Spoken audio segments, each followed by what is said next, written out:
show.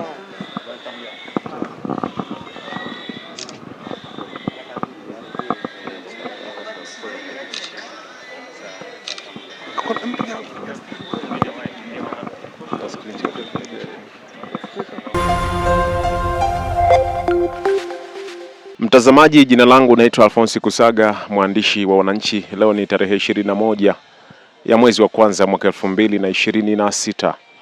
Bado tuko hapa nyumbani kwa marehemu Edwin Mtei, muasisi wa Chama cha Demokrasia na Maendeleo, chama kilichoanzishwa mwaka 1992 kikapata usajili rasmi mwaka 93. Lakini mzee Edwin Mtei amewahi kushika nyadhifa mbalimbali serikalini, akiwemo gavana wa kwanza kabisa wa Benki Kuu ya Tanzania BOT. Viongozi mbalimbali wa kiserikali pamoja na viongozi wa Chama cha Demokrasia na Maendeleo Chadema wamefika hapa, lakini amefika hapa naibu katibu mkuu bara Amani Golugwa, miongoni mwa tuliozungumza nao, akielezea utaratibu wa chama ukoje na nini ambacho kitafanyika. Lakini kikubwa zaidi, tulipata fursa kumuuliza kwa sasa Tundu Lissu yuko gerezani. Je, taarifa hizi amezipata? Pia ni miongoni mwa maswali ambayo ameyajibu. Lakini amesema siku ya Ijumaa ya tarehe 23 itakuwepo kumbukizi maalum kwa ajili ya kumkumbuka marehemu mzee Edwin Mtei. Atakumbukwa kwa mengi ambayo aliyatenda enzi za uhai wake.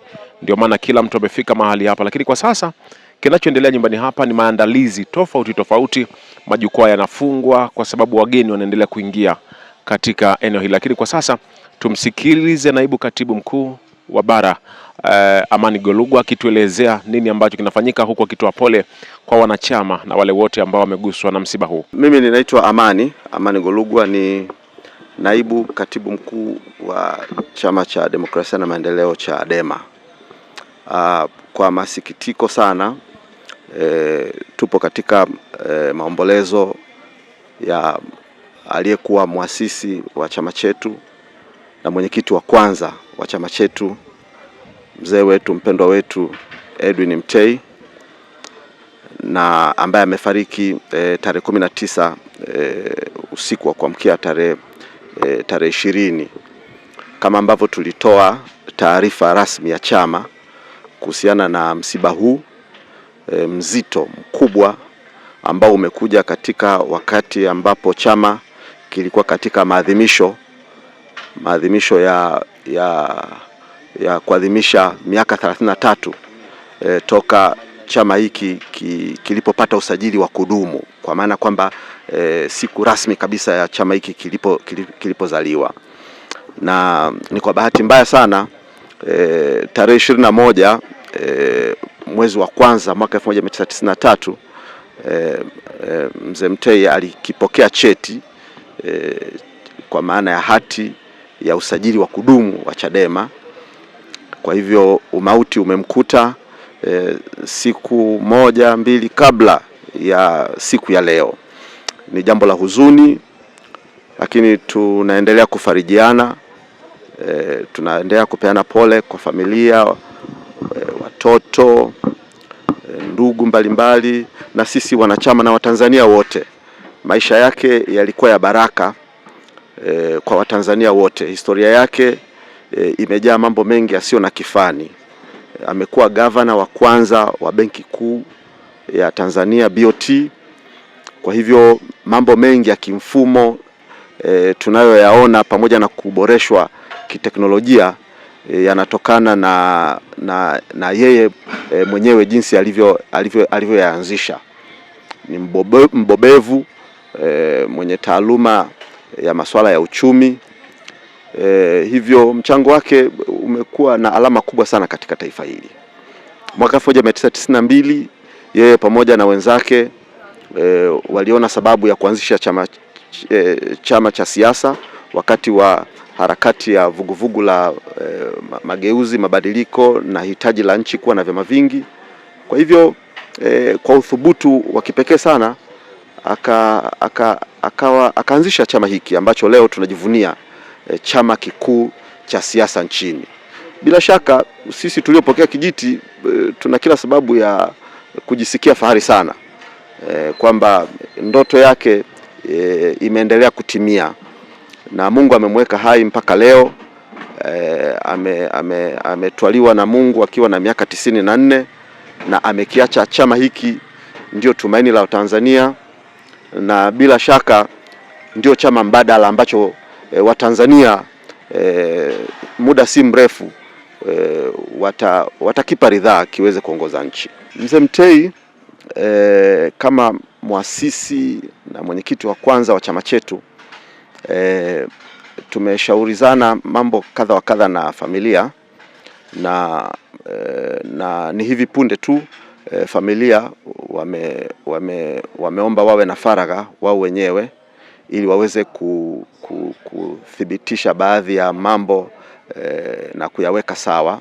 Lakini katika hatua ya sasa tarehe ambayo familia waliweka ni tarehe 24, na tulizungumza na familia tukawa tumeomba tarehe 23 kwa maana siku ya Ijumaa tuwe na siku ya kufanya kumbukizi la maisha yake, na ratiba ya tukio hilo tutaiongoza sisi chama ambacho alikiasisi, chama ambacho yeye alikitumikia kama mwenyekiti wa kwanza wa chama hiki. Kwa hivyo tarehe 23 tutakuwepo hapa, viongozi wakuu wote watakuwepo. Makamu mwenyekiti wa chama chetu bara John Heche atakuwepo, makamu mwenyekiti wa chama chetu Zanzibar Saidi Isa ambaye ana historia ya ndani sana na Mzee Mtei. Mzee Mtei alipoenda Zanzibar wakati wa kutafuta usajili wa kudumu alikutana na Saidi Mzee. Kwa hiyo ana historia ya ndani sana, naye atakuwepo. Katibu mkuu John Mnyika atakuwepo, naibu Zanzibar, wajumbe wa kamati kuu watakuwepo, wenye viti wa kanda, tuna kanda 10 za kichama, 2 Zanzibar na 8 Tanganyika watakuwepo, wenye viti wa mikoa, wanachama watakuwepo. Kwa hiyo itakuwa ni siku ambayo tutafanya kumbukizi la maisha yake, na haitakuwa kwa ajili yetu wanachadema peke yetu, hapana. Itakuwa wazi kwa watu wote, kwa maana ya vyama vingine na viongozi wa dini na watu wengine wote ambao wataweza kuja. Basi tutayasherekea maisha ya mzee wetu kwa pamoja, kufanya kumbukizi la aina yake. Kwa hivyo nitumie fursa hii wakati tunasubiri familia waweze kufanya confirmation ya mambo kadha wa kadha, basi katika hatua ya awali nitumie fursa hii kualika ndugu na marafiki ambao tutaweza kukutana hapa tarehe 23 kwa ajili ya kufanya kumbukizi hilo la kuyakumbuka maisha yake, kuyaenzi yale ambayo kwa kweli yameweka alama katika maisha yetu kibinafsi, katika chama na katika taifa kwa ujumla. Kuna confirmation yote ya viongozi wa serikali kama watashiriki? Hapana, mimi msiba umetokea jana na mimi nimefika leo kutoka Dar es Salaam. Kwa hivyo kama kuna taarifa yoyote kuhusiana na hilo uliloliuliza, basi nadhani pengine family wanaweza wakatupa update, ila ninafahamu tu kwamba BOT alinieleza, kijana wa mzee wa marehemu mzee Mashinda alinieleza kwamba wamekuwa na mawasiliano ya karibu na BOT kwa ajili ya kuona ni kwa namna gani tunashirikiana kwa ajili ya jambo hili. Kwanza nikubaliane nawe, mzee huyu ni mzee wa misimamo, misimamo isiyoyumbishwa. Ana kile anachokiamini kwa usahihi wake, basi amekuwa na rekodi hiyo katika utumishi wake mpaka hata alipo kiasisi chama hiki. Na wanachadema wenzangu watakubaliana nami kwenye usemi huu ambao aliupenda kusema mara nyingi: hakuna kulala mpaka kieleweke. Ndio usemi ambao amekuwa akiupenda sana. Sasa usemi huu maana yake ni nini? Hakuna kulala maana yake ni kwamba hakuna kukata tamaa, maana yake ni kwamba hakuna kurudi nyuma, maanake ni kwamba hakuna kucompromise. Kwa hivyo misimamo yake ambayo kwa kipindi chake na utumishi wake kwenye chama ndiyo aliyoisababisha sasa ikasababisha kuwa na wanachama na viongozi wa kaliba ya namna yake, na ndio maana unaiona Chadema na viongozi sisi na wengine wengi jinsi ambavyo tuko madhubuti na imara sana katika misimamo yetu. Kwa hivyo mzee ametuachia kijiti, yeye ameshaondoka, na moja ya jambo kubwa ambalo ni fahari kwetu ni kwamba nasi pia si watu wa kuyumbishwa. Chama chetu ni chama imara sana, na viongozi katika ngazi mbalimbali ni watu ambao tuna misimamo tunayoielewa ya haki ya kweli. Kwa hivyo tumepokea kijiti na Chadema imeendelea kuwa chama imara sana. Mheshimiwa Lissu katikati ya wiki huwa kuna utaratibu ambapo mawakili huwa wanakwenda kumtembelea gerezani Ukonga. Kwa hivyo tulimtuma mkurugenzi wetu wa sheria na haki za binadamu wakili Gaston Garubimbi, atakwenda leo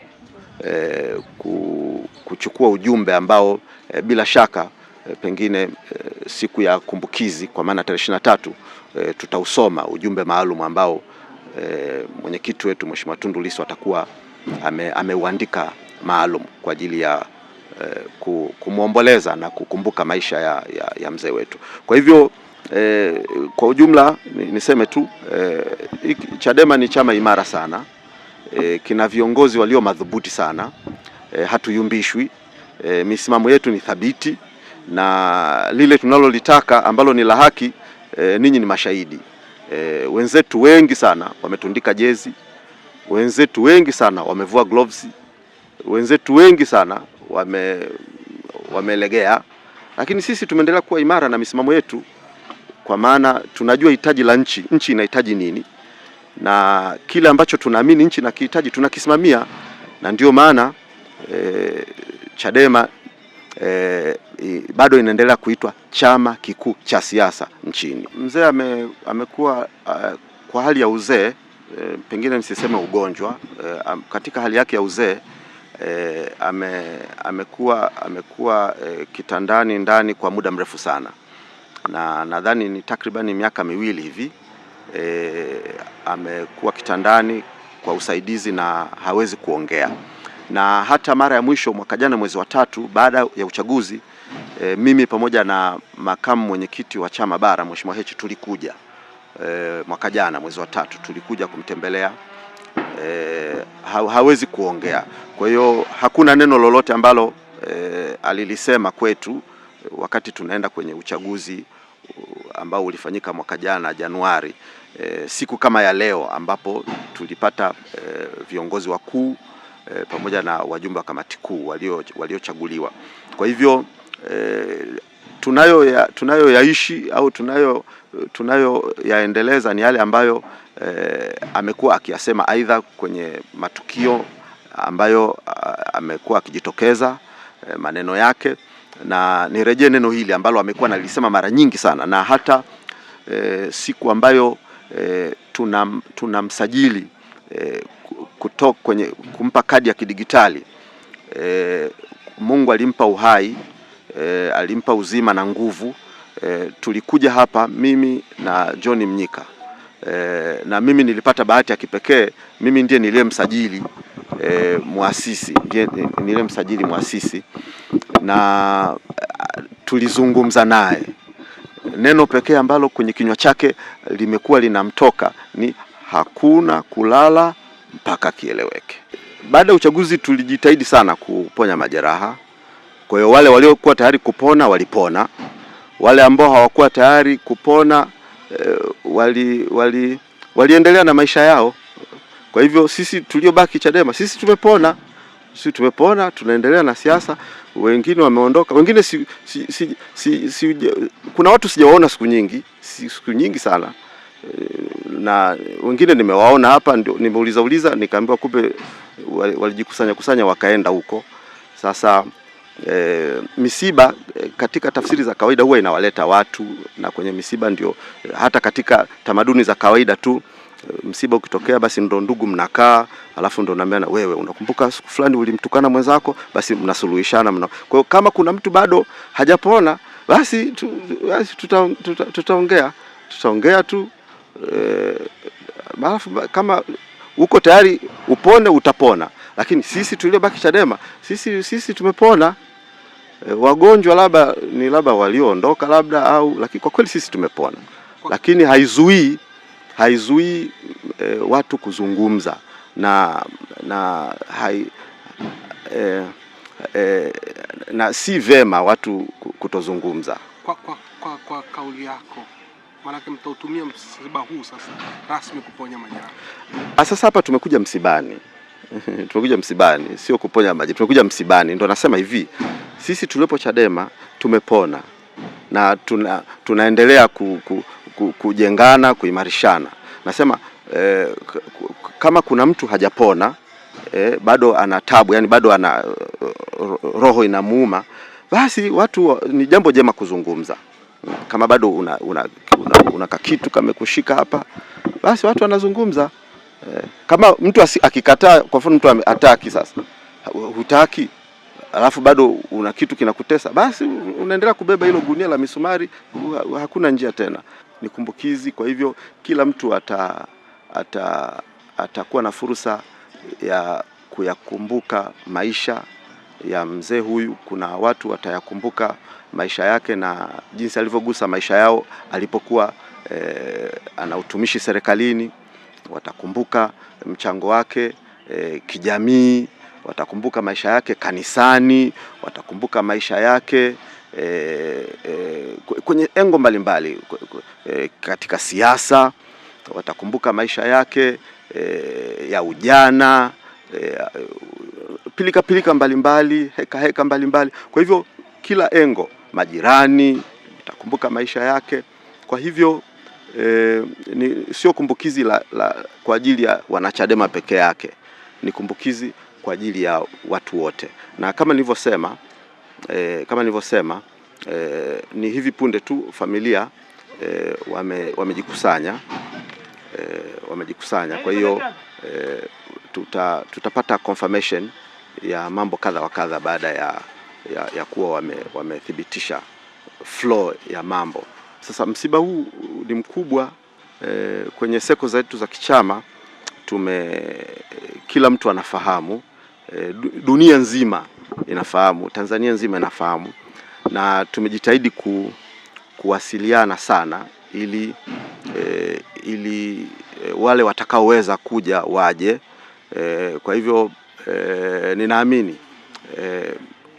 wale walio wenye nguvu na uwezo wataweza kuja. Kuna baadhi ya watu umri umeenda sana, kwa hiyo sidhani kama wataweza kusafiri, maana watu wa rika lake, watu wa miaka 90 na wa rika lake wengi wanaweza kushindwa. Lakini wa chini ya miaka hiyo ambao pengine wakati wa harakati za kimageuzi zimeanza na walikuwa naye, hao wanaweza kuja. Wenye umri wa miaka 70 na kitu ambao wanaweza kutembea, wana nguvu, hao wanaweza kuja. Kwa hiyo ninaamini litatukutanisha, na